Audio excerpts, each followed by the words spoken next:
আপনি কি বোকা? এটা কি গ্রামের পুকুর পেয়েছেন নাকি সুইমিং পুল? এটা সমুদ্র। সাঁতার না জেনে এখানে নামা উচিত না। এখানে ডুবে গেলে লাশটাও খুঁজে পাওয়া যেত না।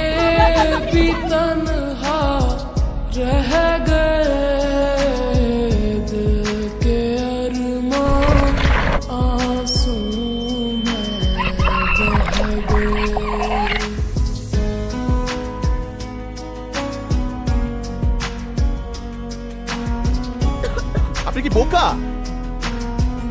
এটা কি গ্রামের পুকুর পেয়েছেন নাকি সুইমিং পুল? এটা সমুদ্র। সাঁতার না জেনে এখানে নামা উচিত না। এখানে ডুবে গেলে লাশটাও খুঁজে পাওয়া যেত না। সাঁতার পারেন? বাহ, ঘুরতে আসছেন? ফ্রেন্ডরা মিলে রিসোর্টে উঠেছে নাকি?